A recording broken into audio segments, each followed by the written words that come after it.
Good morning, you guys. So yesterday I arrived in Puerto Vallarta because I am going to be with my girls in a few days at Paradise Village, which hasn't happened in forever, so I'm super excited to go back there. But it actually cost me a lot less if I flew here a few days earlier. So it's currently February 15th. They get here on the 19th. This vlog won't even be posted till March, but we are gonna do some exploring on our own today. I have never been to Mexico alone, but I'm not gonna lie, I'm from the United States, so it doesn't really get much scarier than that. It was a joke for people that can't take jokes. Oh, and there's a cat in the window and there's a kid playing with the cat in the window. Oh my God, I don't think I can film the kid, but it's really cute. We're not gonna film the kid and the cat. This is my room.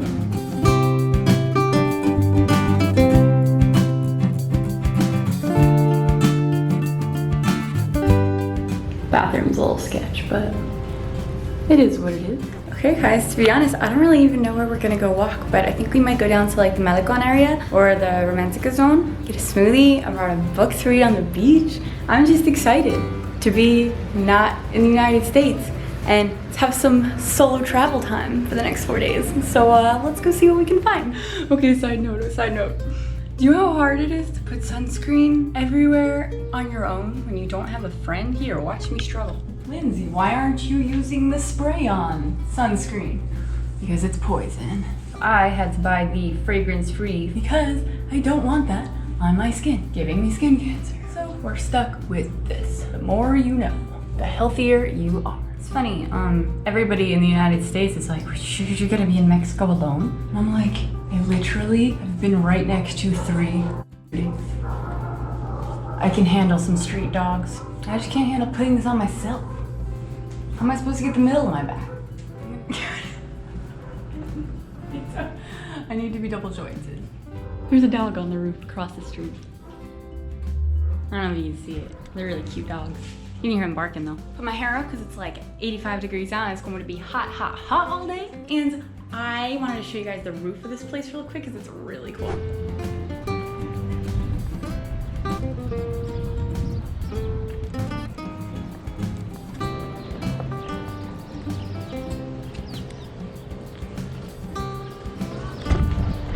Oh my God, it smells so good. People are cooking something and I need some of it.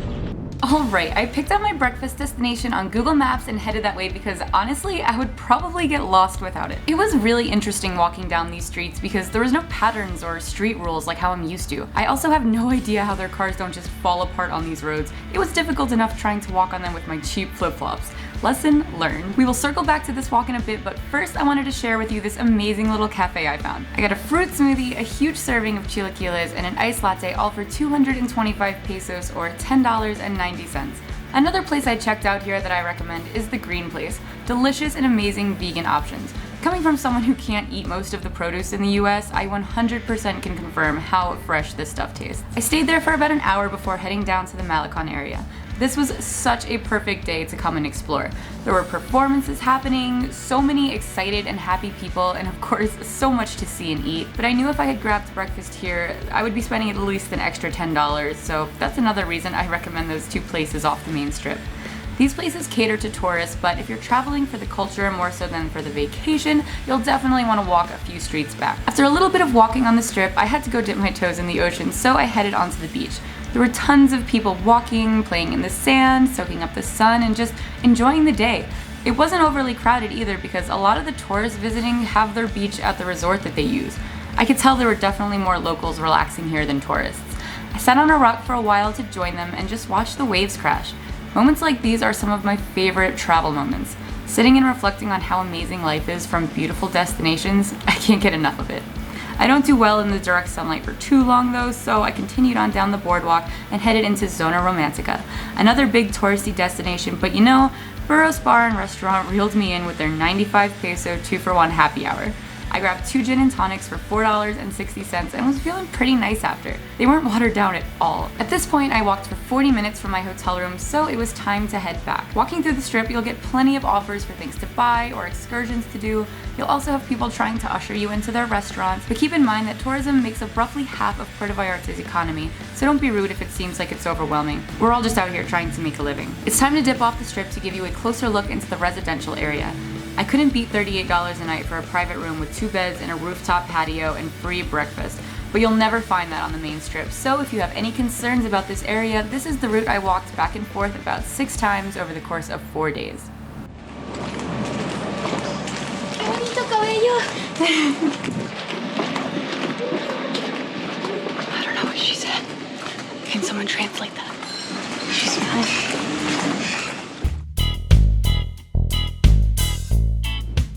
What an amazing morning, you guys. Slash afternoon. It's currently about 4 p.m., but I just came back to my hotel room because of course like 2 hours ago I got assigned something for work. But I wanted to talk to you about my experience of walking around alone in Puerto Vallarta because I know a lot of people have that question. So, did I feel safe? As a young American with blue hair that clearly stands out, was I a target? Dun dun dun. I felt completely safe.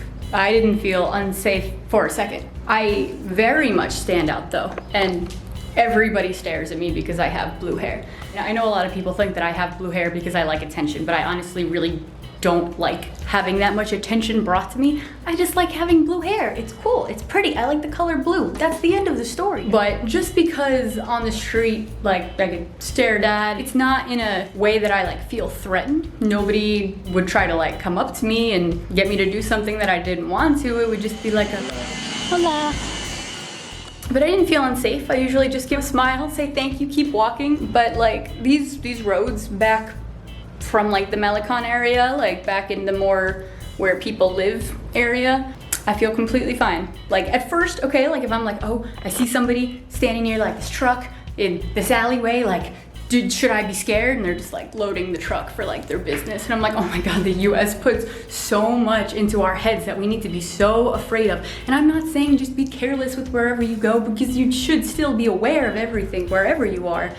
But I don't feel much different walking these streets than I felt walking the streets of like Atlanta or something. So even though this is media, this is the media telling you don't be so scared about everything in every country like I had been my first 21 years growing up when I never got on a plane. You'll of course want to take your precautions just like you would everywhere. I always let someone know where I am. I have the Life 360 app so my parents can see where I am and make sure I'm safe. But I literally have that on always. I'm even debating if I want to like go out tonight because there was a lot of cool people down in the Malecon area and a lot of them spoke English so I could like actually have a conversation with someone, and I just got really good vibes.